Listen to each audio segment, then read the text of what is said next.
Good morning.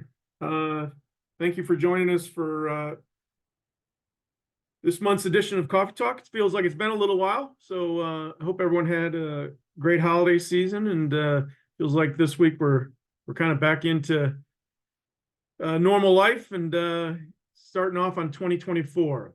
My name's Sean O'Brien, and as always, I'm pleased to be joined by Steve Huntington. I'm not sure if Steve's there. He is coming onto the screen here. Steve, if you're there, you want to go ahead and introduce yourself?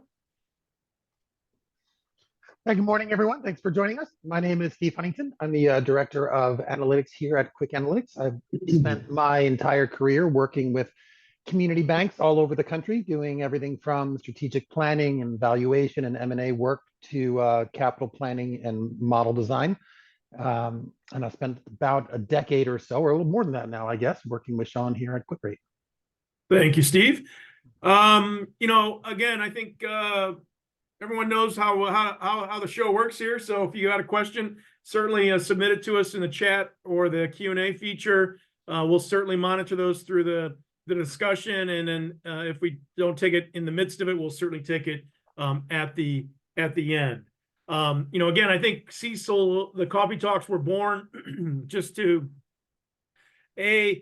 continue and try to increase everybody's understanding of not only the guidance itself, but also the CECLSolver. So I think hopefully we've done that, and I think as we move into 2024, we'll probably evolve this again. Everybody's a little bit more knowledgeable about both the ACL now and CECLSolver. So I think we want to try to, as we asked in December, just try to continue to make this as helpful and beneficial to you as we possibly can. So, we will certainly work to continue to do that.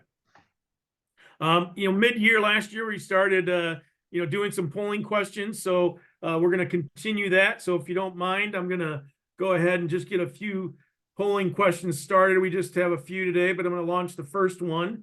I think first and foremost, I think certainly this year we expect auditors to ask more questions. So we're just curious now, what topics around the ACL have your regulators or auditors asked most about?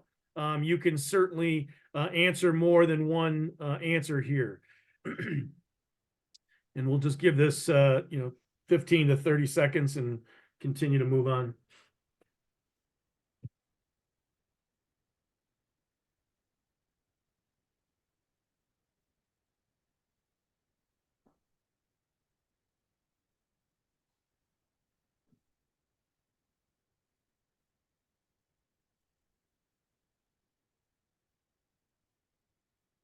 Okay. Go ahead and end this one. Share the results. Not surprisingly, Q factors garnered the most attention. Validation certainly coming in second. So thank you for that. Let me move us to the next question. Is around just portfolio growth. Do you expect your loan portfolio to grow or shrink this year? Three choices. I know. I think deposits continue to be a focus for a lot of institutions. A number of institutions have slowed lending. But I think as we think about the ACL this year, curious to see where everyone's outlooks are on their own respective portfolios. All right, so let me go ahead and end this one and share the results. 63% think it's going to grow, 34% flat, and only 2% shrinking. So that's certainly encouraging for the industry. Oops, I didn't stop that one. There we go. Let's launch this next one. Deposit growth. What do you expect for deposit growth this year? Again, increase, decrease, or flat? I think certainly an interesting year for deposit costs and just a little bit of erosion throughout the industry. So curious, again, where everyone is as we have our outlook for 2024. Okay, share these. 48% of you think it'll be flat, 35% increase, which is encouraging, and 17% decrease. And so thank you again. Let's move to this next one. This one, I talking to different banks, just curious about your outlook for 2024. Are you optimistic? Are you pessimistic? or just kind of neutral. I think, certainly, a lot of noise around banking over the last 12 months. So I'm just kind of curious where everyone falls in their own respective markets. All right, this is interesting to me. 55% are neutral, 24% optimistic, and 22% pessimistic. Yeah, I think that kind of sums it up, right? It's hard to have a really strong conviction one way or the other. I think we're all just doing a good job kind of managing what's in front of us. So thank you for the responses there. And then finally, last one, just around your local deposits. Do you have a plan in place this year to try to grow your local deposit market? I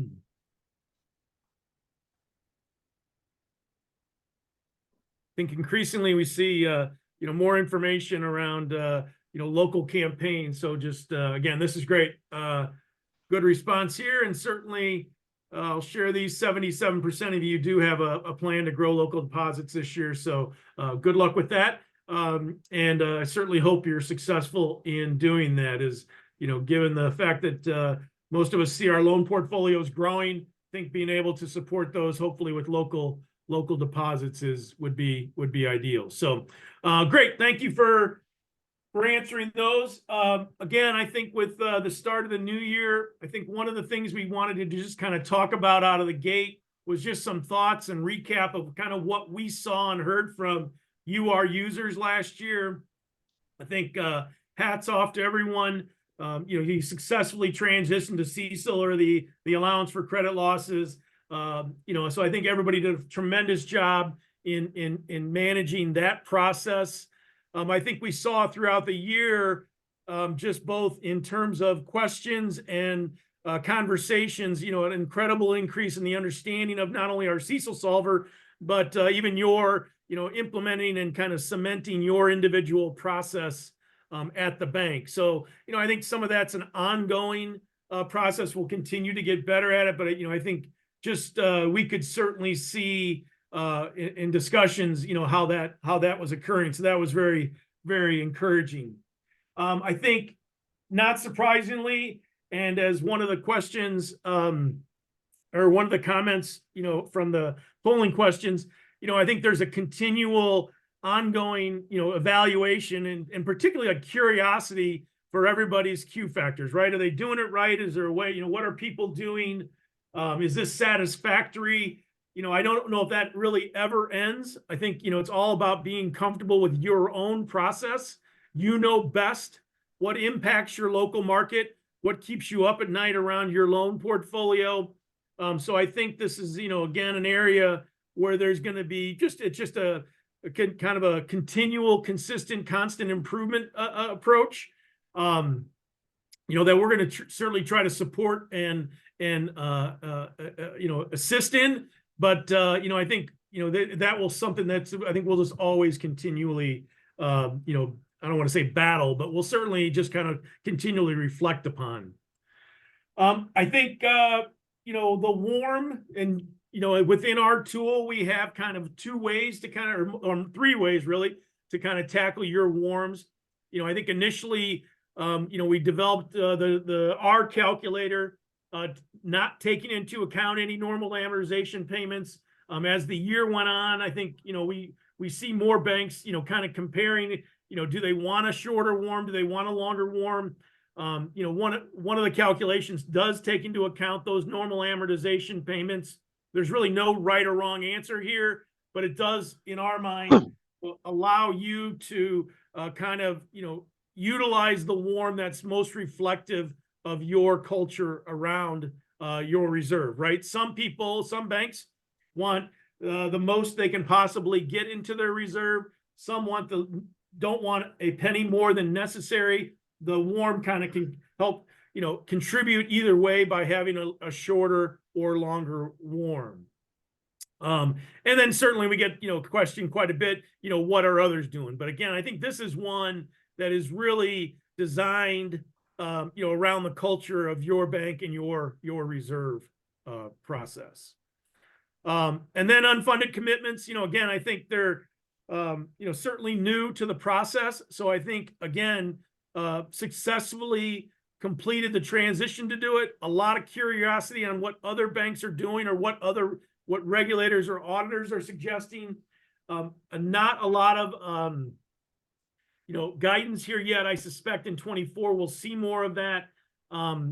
But again, I think certainly, I think for 23, getting a process in place, 24 will probably lead us into more discussions around it. Bottom line is, for most banks, it's not a terribly material number, so it doesn't really impact you either way. But I think, again, will be an area of focus, of some focus, not great focus, but some focus going forward. And then I think, again, just an ongoing understanding of validation expectations would be the other area where we saw a lot of and heard from you in terms of a lot of questions. So Steve, I did all the talking there. Anything you want to talk about with those, kind of looking back at 23, that from your perspective?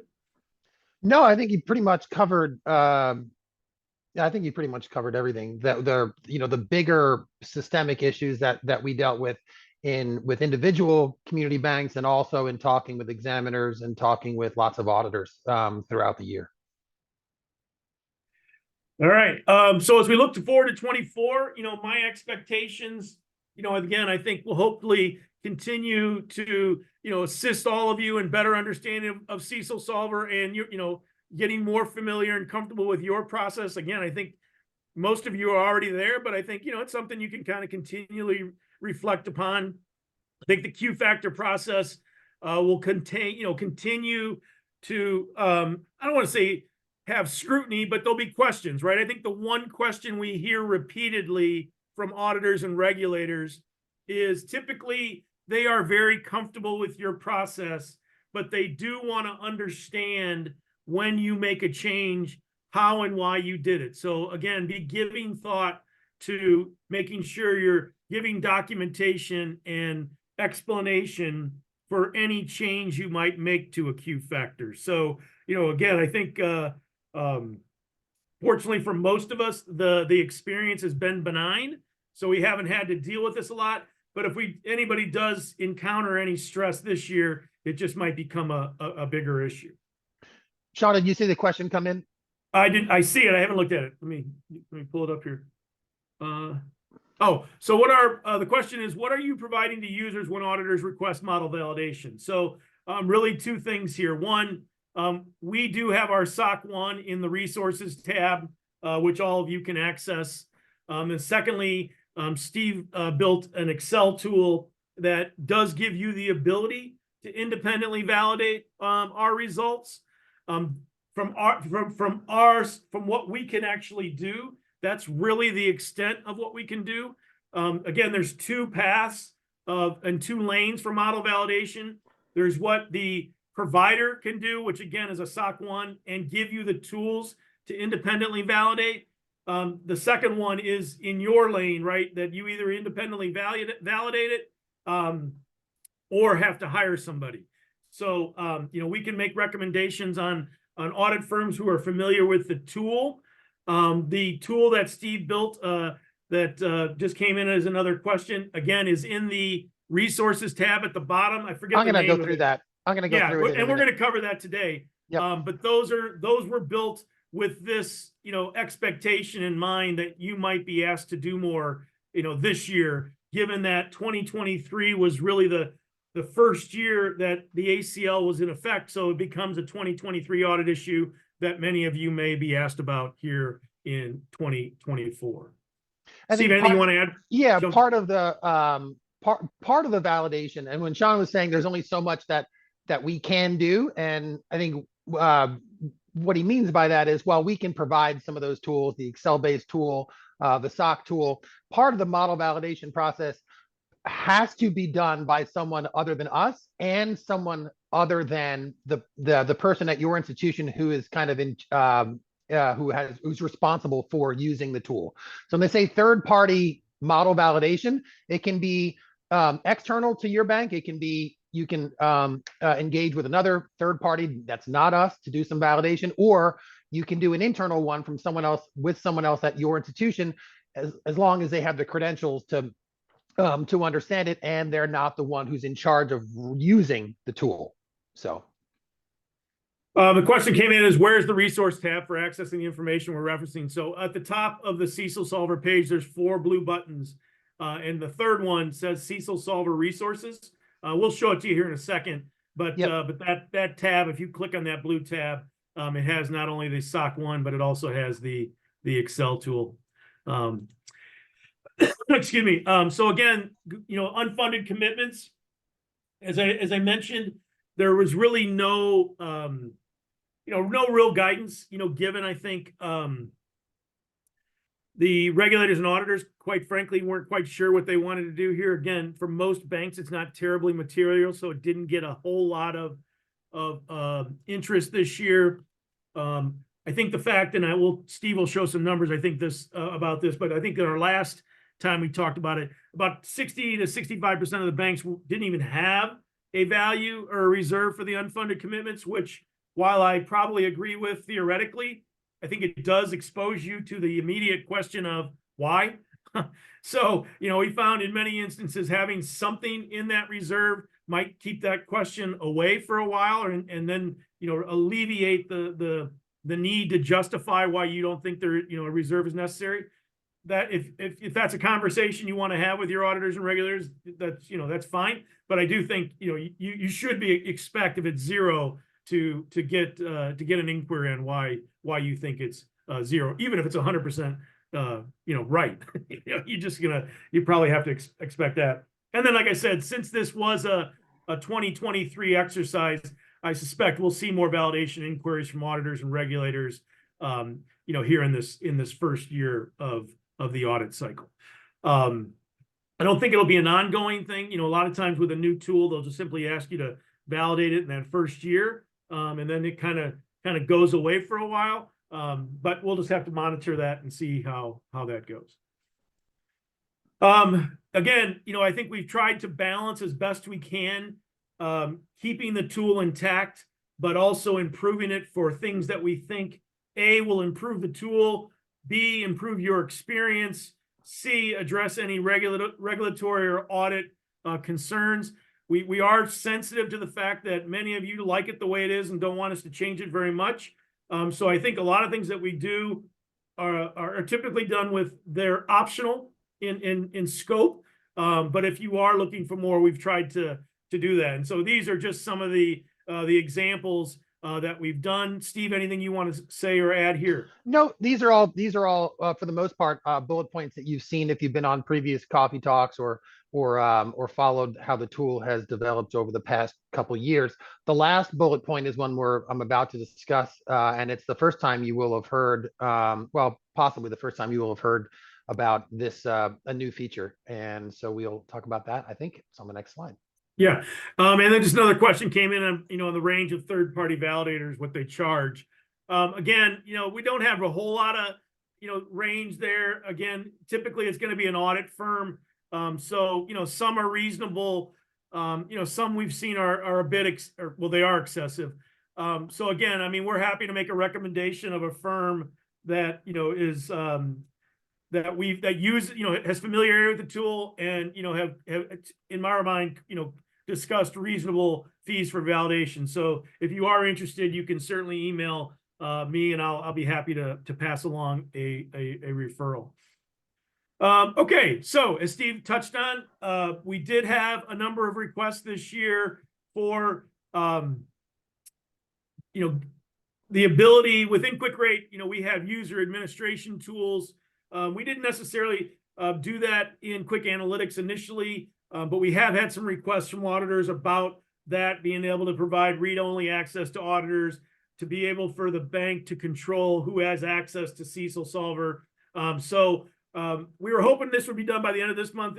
It's going to bleed into February, but it's close. But Steve, go ahead and maybe talk to our group here about what we're doing. Yeah, so the idea here is that you can log in and you can see, you can access, you'll have a sort of an user administration page where you can see all the users that from your institution that use the tool, and whether they have full read-write access, so to speak, or just read-only access. Read-only access means, they can navigate throughout the entire tool, click on all the buttons, but any user inputs, anything where you would actually change the calculations of a tool, any of the values are just grayed out, right? They can't update them. So that's the majority of that will probably be for auditors.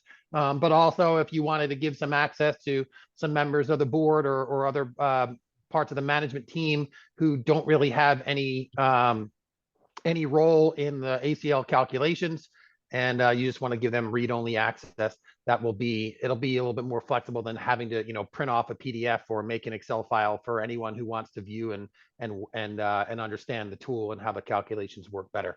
So it's kind of two-part, right? One part giving you access to what users currently have, if it's part of an audit or an exam and they're asking you for user management, access control, and also the ability to decide for each user whether they can modify, create scenarios, or just view the existing ones. Fantastic.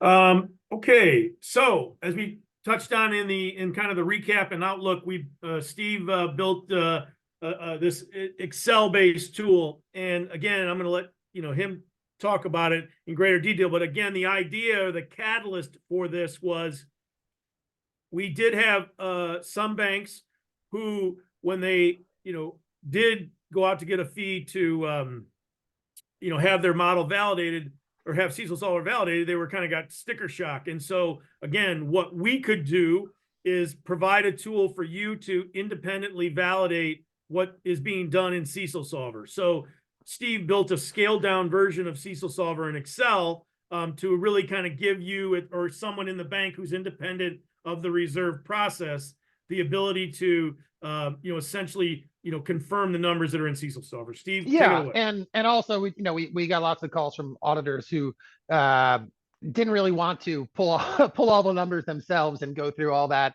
additional work, and so we tried to make it as easy as possible for them. So when Sean says this is a scaled down version of the entire tool, what it is the historical analysis part of the tool. That's where all the data comes in, all the hundreds of thousands of values and numbers from your historical experience that we use to calculate your historical lifetime loss rates, and then you simply modify them with Q factors to get your expected future loss rates and your ACL. So really the vast majority of the bulk of the validation here is around taking all that mounds of historical data and turning it into those lifetime historical loss rates and how those calculations are done.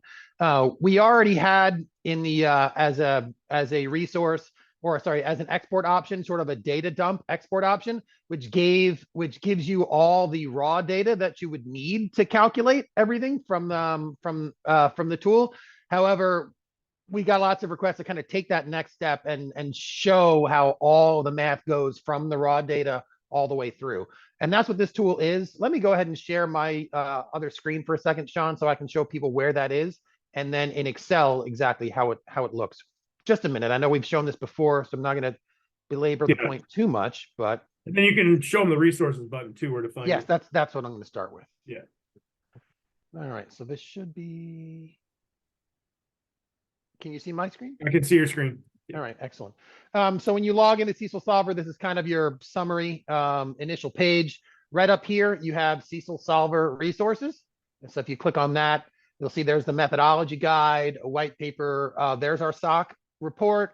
Here's a version of the Fed scale tool, some policy templates, and all the way down at the bottom, the historical loss data and calculation tool.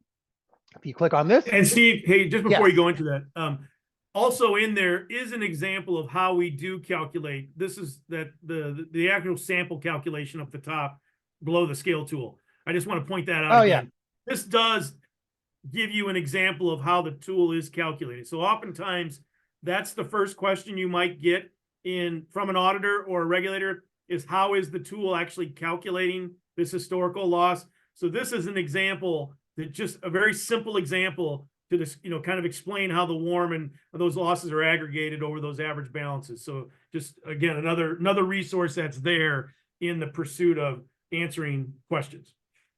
Yeah. So this again, yeah, this doesn't have all the. This is just the shows the math of calculating a lifetime loss rate from your historical quarterly data. So this is just sample data, and it shows that if you were calculating a let's say you had a 3-year warm and you were calculating a lifetime loss rate based upon quarterly charge off recovery and balance data, how you would get to, let's say, a 26 basis point aggregate lifetime loss rate. It shows how you would calculate the numerator and denominator and exactly. So this is just a template for calculating it. But if you need the actual data and to really validate the tool and not just one particular calculation, I'm going to go back. I'm going to not save this guy. Hold on. Yeah, so let me drag this over here for a second. If you click on the historical loss data and calculation tool, this explains exactly what the tool is. It utilizes our Excel add-in, and as all of you are users or have full subscriptions to QwickAnalytics, and so you have access to the Excel add-in tool. For those of you who aren't familiar with it, you can install it here. You need to have it installed in order to download the entire historical loss data and calculation tool. So if you have questions about how to download it or what all else you can do with the Excel add-in, because it is certainly a fun toy, give us a buzz and we can walk you through it. But once you download that Excel file, I'm going to show you what that's going to look like. I'll pull that up right here. So first thing it'll do, it'll open up an Excel file and ask if you want to update it for your bank. If you click yes, once you've logged into the Excel add-in, this whole thing will populate. This is for our sample institution that we use all the time. You'll notice this looks exactly like the historical tab, the historical part of the CECL tool, and that's designed exactly to do that. So this takes you through. It'll pull all of your raw call report data, completely unmanipulated call report data, balances, charge-offs, recoveries for every segment of the portfolio, going all the way back in time. At least 15 years or if not more. Once you have the raw data, there's intermediate calculations, from a year-to-date charge-off and a year-to-date recovery, we need to get net charge-off values and net charge-off ratios. So there's obviously steps to go from the raw data to those calculations. These are the intermediary steps. So everything links to the raw data. So you can follow every single calculation from your call report all the way through to the historical lifetime loss rate. So a full validation of the entire historical part of the tool, which is 95% of the math.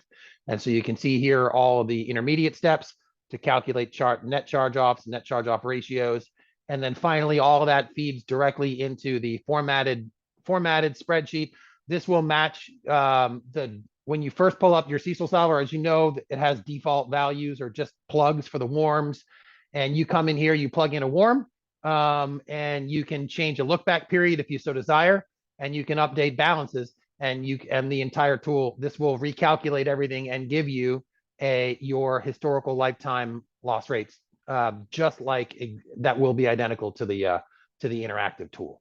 So if you change, a warm here to 4 years, for example, the balances recalculate, the aggregate losses recalculate, everything recalculates on the fly, and you get your lifetime historical losses and loss rates exactly the way the tool does. If you change a look back period, you can click on that, you can drag it to a different point in time.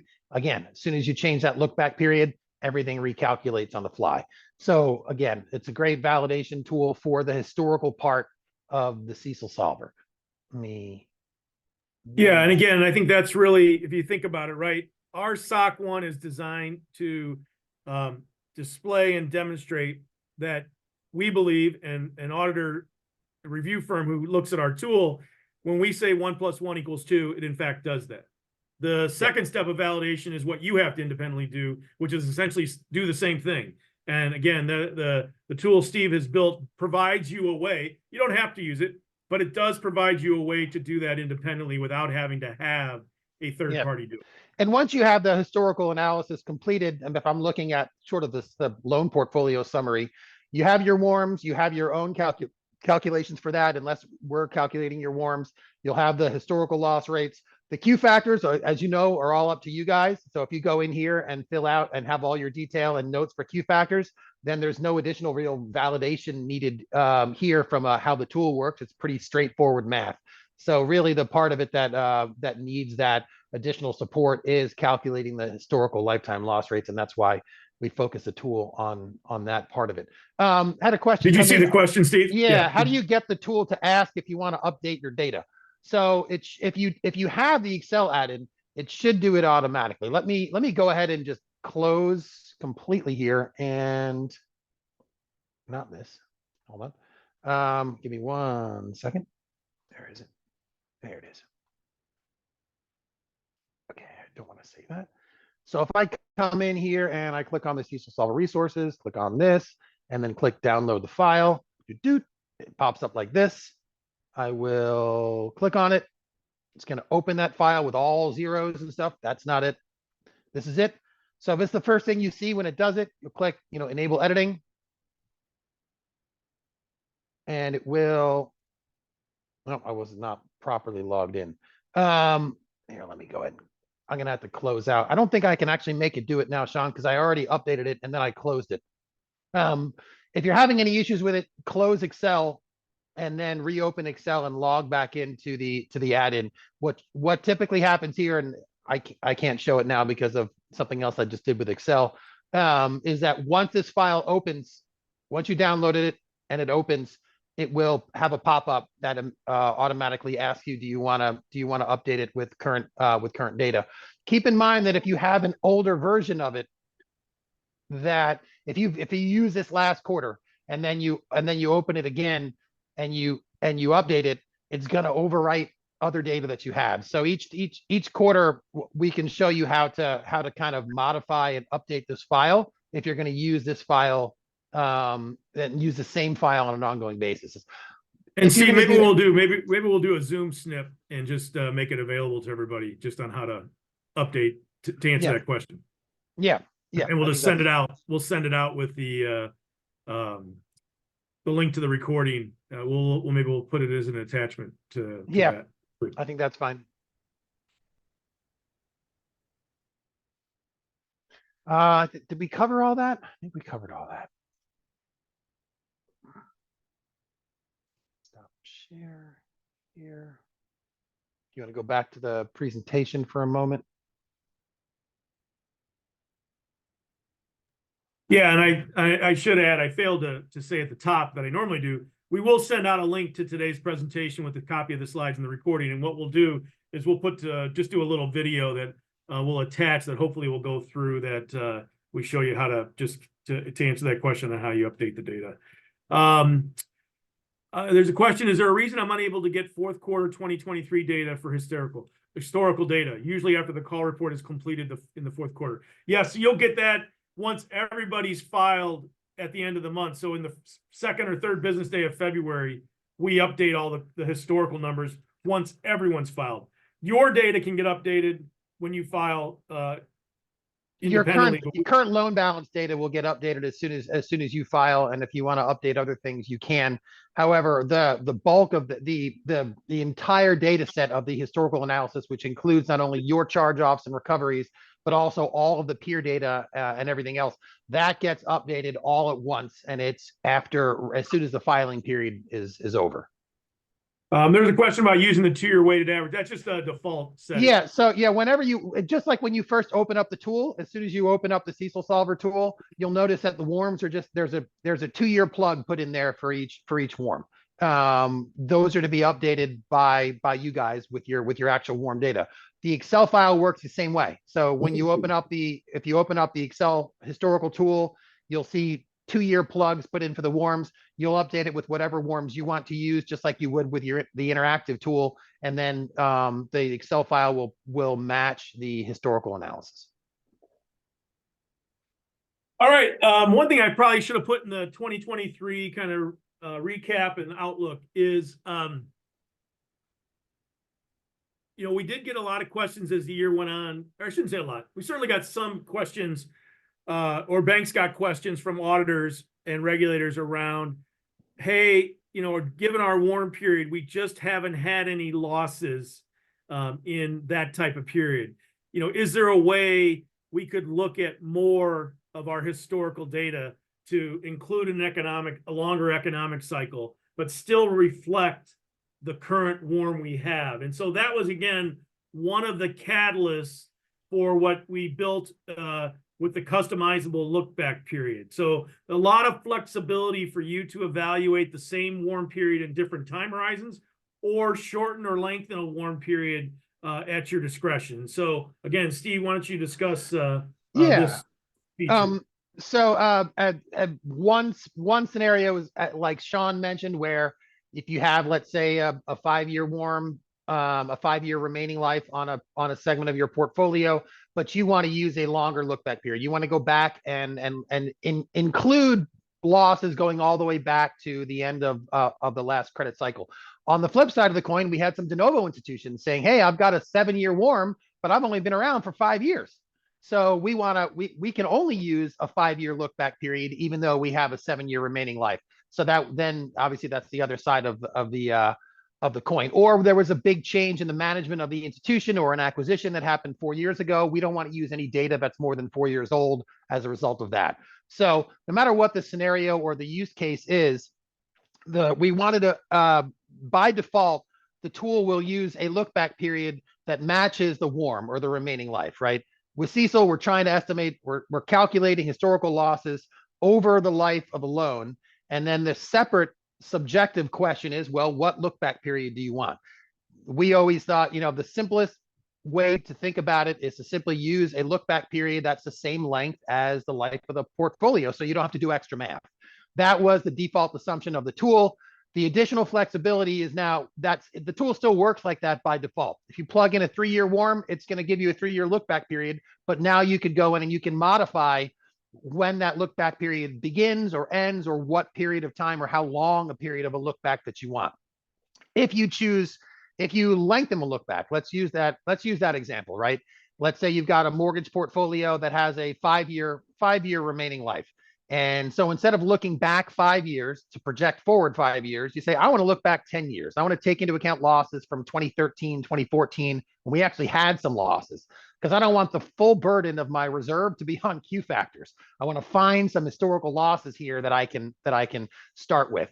So you change the beginning of a look back period, like we have here on the slide, to, let's say, 4Q 2013. So that means I've got a 10-year look back period, and my warm is still 5 years. So now we have to do some additional math.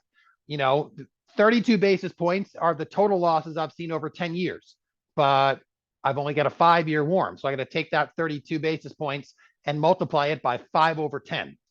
So it's a lifetime look back multiplier. Lifetime 5, look back 10, so 0.5.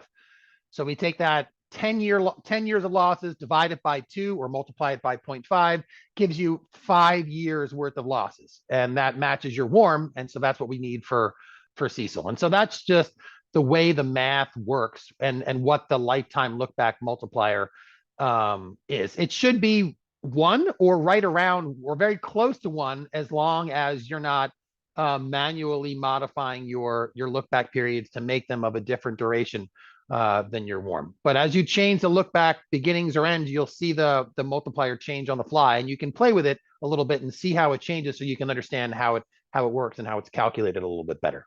Sean? Great. Thanks, Steve. And again, I think, as Steve touched on, right, this really, I think has probably been most asked by banks who have no losses, in the near term. And, and so I just had one this week where the auditor suggested, or the regulator asked, well, why don't you take into account your entire history that's shown in the tool to even pull in 2008? We still were reflecting their current warms, but it just brought in a loss history that really encompasses the available data we have. And that satisfied the regulator, and again was a perfect example or use case for this for the customizable look back period. Okay, I went the wrong way there. It really does, and just one more note on that. It really does give you a lot more flexibility for how you want think about and manage the ACL in general. A lot of institutions with the relatively negligible losses that we've seen during this part of the credit cycle, almost the entire burden of your reserve is coming from Q factors. I mean, it was with the old methodology, and it kind of still is with CECL. But and if you're used to that and comfortable with doing all the justification and defense of these Q factors with historical loss rates of 0 or close to it, that's fine.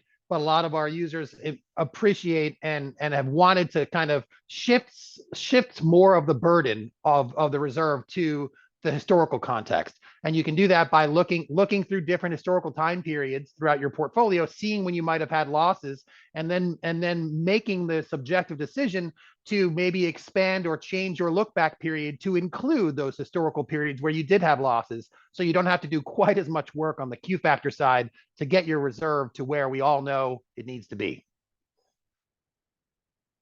Great. Thanks, Steve. Yeah. All right. So then another area of, I don't want to say confusion, but some confusion at times, primarily probably more for banks who started with us early on when the tool was first developed. And then throughout the course of discussions, as more banks came on, we got the question, hey, I feel like the WARMs that the calculator is providing are too long. That it doesn't feel like that's the amount of time that those are going to be sticking around our bank.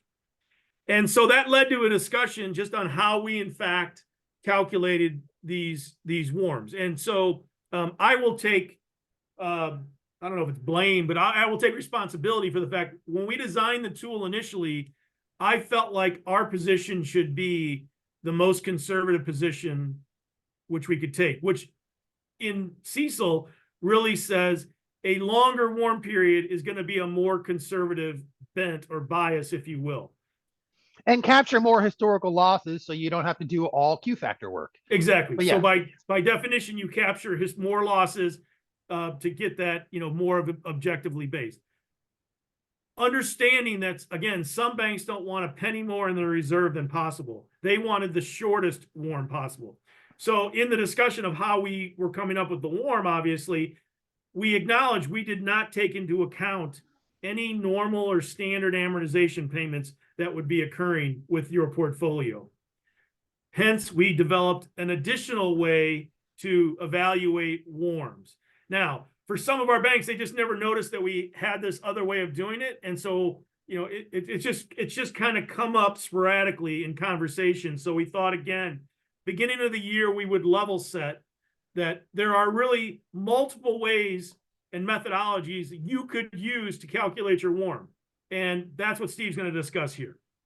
Yeah. So the most conservative way is simply doing and calculating an unadjusted WARM based upon your current balances, and then overlaying a prepayment assumption. And we knew we needed to get prepayment assumptions, as subjective and difficult as it is to get good prepayment data, or make it a prepayment assumption that's not just literally pulled out of thin air. We took a stab at that. We got some prepayment data, industry prepayment data that we share with you guys, and we calculated simply a prepayment adjusted weighted average remaining maturity, straight math, directly in, and we have an Excel file that does this, and most of you have seen it or use it, and we use it for all the institutions that we calculate the WARMs for. Then when the amortization question came back up, and we got enough comfort from talking to enough examiners and enough auditors that using a sort of a straight line amortization assumption on each segment would be an acceptable way to bring those WARMs down, if that was something that your institutions were looking to do. And so that's method B, so to speak, is the portfolio level amortization, and it's prepayment and amortization adjusted WARM calculation. Obviously, it's going to be lower in all cases than when you're not taking into account amortization. The third method is literally a loan level. So a lot of this has to do with how much detail or how much complexity you need, or your auditor is requesting that you do in your ACL calculation and in your specifically in your WARM calculation. Some institutions, larger institutions, are doing complete loan level calculations for their WARMs. Some of them are doing portfolio level with some assumptions about prepayments and amortizations, and some of them are just taking peer data. Now there doesn't exist very much peer data on WARMs, but we've gathered what we can. We got some from the other side of the wall from credit unions and the NCUA. And now we have a new resource that we'll be sharing with you in a few minutes here that has all of our the data that we're able to see from all of our hundreds of users of a CECLSolver. There's thousands and thousands of scenarios that our users have built and hundreds of thousands of data points. And so we have our own proprietary WARM and WARM data that we'll be able to share with you guys as well, that you can use to take into account in your WARM calculation. So lots of different ways it can be calculated. It just depends on whether you're trying to be more aggressive with it or trying to be more conservative with it. If we go to the next slide, Sean, most of you will see these are the basic different methodologies. The first method is simply just grabbing all your loans, looking at the balance and the maturity date, doing a completely unadjusted weighted average of the time to maturity, right? A weighted average remaining maturity, then overlaying an annual prepayment estimate to get, in this case, 4.22 years in this sample for a WARM. That does not take into account amortization. Once you're taking into account amortization, it has to be done differently. We have a different methodology for that. We'll do that first calculation from method A. We'll use that weighted average to calculate what your payments are, your scheduled payments. We'll calculate an amortization table for the portfolio, overlay prepayments, and do another calculation in method B. Method C is not your starting point. Method C is something you should only use if you're specifically and explicitly requested to dig down to the loan level and look at amortization and balloon payment assumptions for every single loan in your portfolio. That is beyond overkill for the majority of you, the vast majority of you on the call. I would say almost all of you. I would Yeah, say almost all of you. Yeah. I would just flat out say this is really the the one in the million type of scenario, right? That this, again, a very specific use case for someone who has maybe a very large portfolio of uniquely constructed amortizations, right? Something that 99.9% of the banks in the country do. But we did have a bank who did have some unique amortizations they needed to reflect in their WARM. So, and I think they didn't do it for the whole portfolio. They had one segment of their portfolio. They felt like they needed to do loan level, right, so they could, and so they did it for that segment, and then they used the other methodology for the other segments, which is fine. Which is fine. And that's why I just want to emphasize C is really a very unique use case, right? 99.9% of you are going to fall in between A and B. And it's not just a size thing either. We have institutions that are $2, $3, $4 billion in loans, or and using method B with no problems whatsoever. So it's not that once you hit $1 billion, you have to use a much more complex methodology for calculating WARMs. I don't believe that to be the case. Once you're at $10 billion, maybe a different story. Yeah, and so then just a question about the prepayment rate, Steve, right? So in the example A, and all the examples, right? We've got the unadjusted. Slide. Oh, next slide. There we go. So the big assumption in calculating WARMs, the only real assumption outside of what method you use for amortization, if you don't want to use straight line, but is what that prepayment rate is. Prepayment rates bounce up and down. Obviously, they were very high with the interest rate environment we had a few years ago, and now they are at historically low values with a rising interest rate environment, which is not surprising. People have asked us, where can I find some sort of industry data for prepayments? We have some data, from some regulatory sources on the website, but they were somewhat dated and not the best. They're just the best that was out there until the NCUA decided to do a big study of credit unions across the country, hired some third-party statistical provider to go and look at loan data from hundreds and hundreds of small to medium-sized credit unions and calculate and look at prepayment and WARM calculations for all of them for the credit union industry. And obviously the biggest difference between credit unions and community banks like you guys is your call reports don't look the same. You don't have the exact same buckets or segments of your loan portfolio.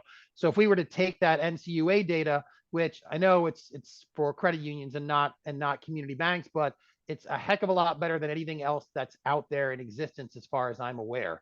We just needed to map the call report segments that credit unions use to the ones that you guys use. And so this right here, every quarter, the NCUA puts out this study showing national average annual prepayment rates and national average WARM calculations at the segment level for all those credit unions, which is a fantastic resource. And then we've mapped it to bank your call report loan buckets so that, and that's really a great start, very defensible starting point for prepayment assumptions in your WARM calculations, or even to the actual WARM calculations themselves. If you don't feel like doing your own WARM calculations right now, but you want a place to start, maybe you're going to do it in the future. Maybe you'd only do it a couple times a year, and you want to just keep an eye on what is happening with your peers for WARMs. You can get this data from the NCUA. You can get it from us on a quarterly basis, and it's a great place to start. Yeah, and I think it also, again, kind of warrants us saying, right, a couple things. One, prepayment data for most of us, right, is an exercise where often the juice is not worth the squeeze, right? So having a reasonable and supportable prepayment assumption is what the guidance calls for, and this certainly provides it. We've been asked repeatedly, why don't we have something from the FDIC or the OCC? And as Steve touched on, right? If they provided some data, we would have used it, but they have not done this. No. So while none of us, oftentimes, some of the banks don't want to use the data from the NCUA. A, the regulator provided it. B, it's actual real data. So it certainly meets the level of reasonable and supportable. And the bigger difference is, between a credit union and a bank, interest rates on the loan portfolio may be significantly different between a commercial bank and a credit union, but prepayment rates not necessarily going to be that different between the two industries. Yeah, and then we had a question come in, have you seen any forecasting of prepayment speeds? For example, an expectation for prime to be cut in 12 months equates to a higher prepayment rate applied 12 months into the WARM. Not really. I think, but this to me, and Kyle, thanks for the question, I think illustrates part of the juice not worth the squeeze, right? Like you can go down an incredible rabbit hole on prepayment speeds and forecasting, again, which ultimately may or may not change the WARM calculation materially, right? It's going to change it, but not materially. And then secondly, we have to understand that every prepayment assumption is in some ways, again, looking backwards, trying to forecast forward, right? So there's just a limitation. So again, being simple-minded that I am, the guidance calls for a reasonable and supportable prepayment forecast, right? I think these satisfy it. You can certainly venture into that rabbit hole, but I just can't encourage anyone to do that because I just don't think it's worth it. And what I'd say is, again, you have the ability to take our starting point and modify it. So to the questions point, could I change it based on an expectation? Sure, right? Again, just explain why you did that. But that's, again, a defensible, reasonable, and supportable, all of which is what the guidance simply asks this to be. Yeah, and it's if you believe that strongly believe interest rates are going to be declining by X over the next couple of years, and your specific multifamily portfolio in your local market is very sensitive to those changes, you can use that to increase your prepayment rate on the multifamily by X number of basis points. It's not something that we're going to model out because, like as Sean said, I think it's just as defensible and justifiable to say, I don't know which direction interest rates are going to go, so I'm going to keep them flat. That's just as defensible as saying, I know they're going to go up or I know they're going to go down, and then have to defend why. And it's certainly easier to not have to project interest rates going forward, to say they're going to be, the assumption is they're going to remain flat.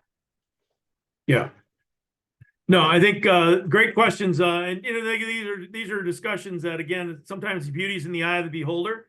Again, some institutions have taken the extra step where they have, tracked their own prepayment data. certainly other banks have incorporated what maybe an interest rate risk provider has provided them around their prepayment speeds. So again, multiple ways to do it. From our perspective, we wanted to give, again, move everybody from a blank page to something to start with. And again, we feel like we've certainly met the threshold of reasonable and supportable. From here, all of you are, free to do, anything more beyond that you'd like.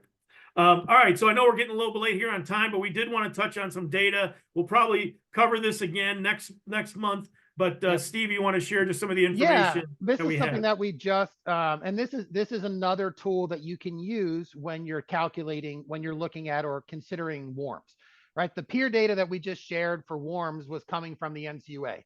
If you wanted to see peer data on WARMs, which are again not publicly available, specifically on community banks with your loan segmentation and everything else, we have it for you now. And it comes from our own proprietary database of our hundreds of CECLSolver users and thousands of scenarios that have been run.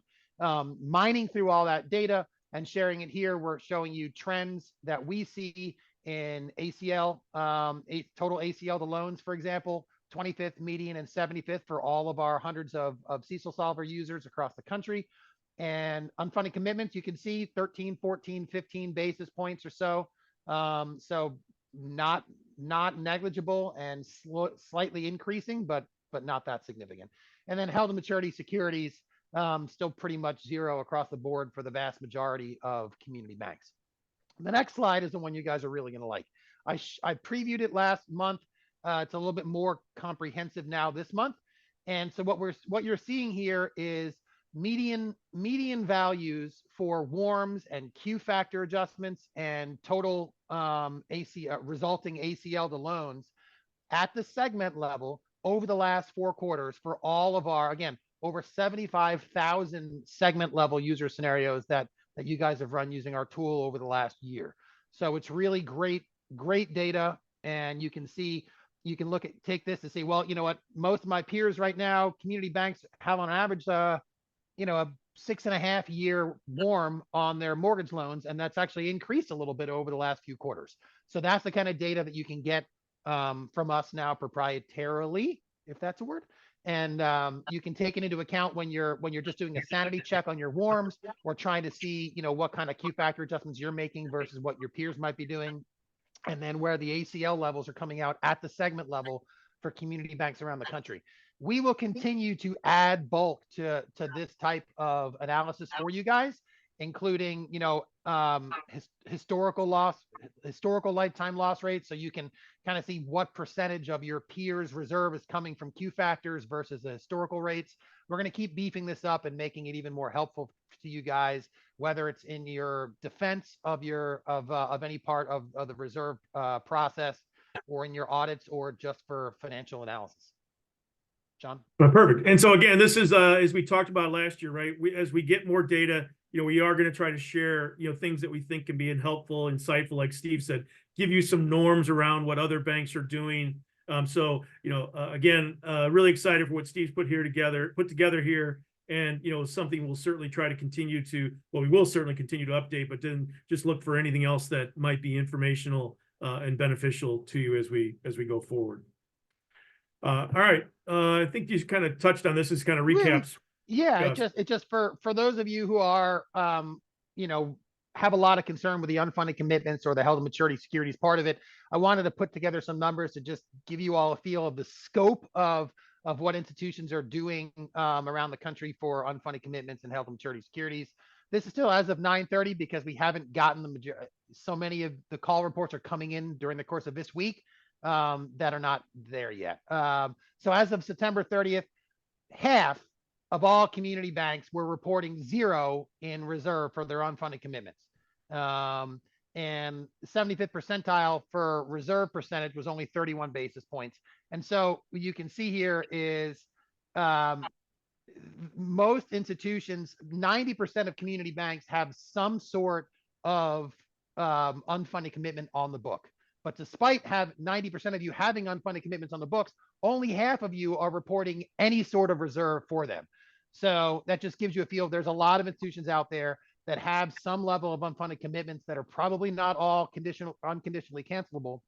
that don't have a reserve. So if you haven't been focusing on that and putting numbers there yet, you're not alone, I guess, is kind of the moral of that story. And for held to maturity securities, you might imagine, less than half of you have any sort of held to maturity securities. Most of you that do, it's all government guaranteed type stuff for the most part. So there's no real credit risk. And so only 6% of community banks in the country had any sort of reserve or ACL for that held to maturity securities, meaning 84% of you guys that have HTM securities still had zero for your reserve. Yeah. Yeah. And so again, I think, nothing really surprising here, but again, I will say, again, just anecdotally, a lot of the banks who've had zero when their auditor regular, it certainly prompted a question. Now, it didn't mean they had to change it, right? But they did have to defend why it was zero. So, and that for the unfunded commitment is more for the held to maturity security is very easy to justify zero. We're talking about the held to maturity. Everybody expects it to be zero. Yeah. Excuse me. Yes. Yeah. Thank you, Steve. Yeah. For unfunded commitments. Yes. Yeah. For sure. Okay. Again, just some more industry data. Yeah. Yeah. I mean, this is and again, so it's available on the site. Exactly. And you can go to QwickAnalytics. You can go to the allowance for credit loss pages. And as you know, the larger institutions have to they have to disaggregate their reserve by these 6 buckets. And so you can get some sort of disaggregated reserve trends or ACL trends for larger institutions, larger community banks and regionals and money center banks and whatnot in the interactive tool. Great. And then thanks, Leah, for posting this on the chat. They had zero and they had to defend it with language in their notes, which did satisfy the auditors. And again, it will certainly in most cases satisfy the auditors, but they will probably likely make you put together some type of defense for it. Okay. All right. So I think we've gotten most of the questions done. Kyle has a question around, toggling between peer and historical data. Obviously we have the data tabs at the top, but we don't have a specific toggle, but maybe Kyle, you and I can talk about that offline just to get a better understanding of what you're looking for there. Let me make sure I didn't miss anything else in the Q&A or chat here. List of reports for audited examiners. Again, unfortunately, that's going to be a little bit of beauty in the eye of the holder from your auditors. But again, I think Greg, we can talk about that. And if you're looking for more of a framework for your qualitative factor adjustments, we have a framework, not really a framework, but we have the Q factors tab on the interactive tool does break it out by all the different types of Q factors and each segment of the portfolio and does a math for you. If you're looking for kind of a larger defensible framework for how much your Q, what the level of your Q factor adjustments, 20 basis points up, 20 basis points down, et cetera, we do have in our CECLSolver resources tab, we also have a, we just call it the Q factor determination support matrix. That's a mouthful, but it's just an example, an example of a framework you could use that can help you justify the levels, relative levels of Q factor adjustments over time. And just makes it a consistent framework. So that, that supports it. Yeah. Yeah. Okay.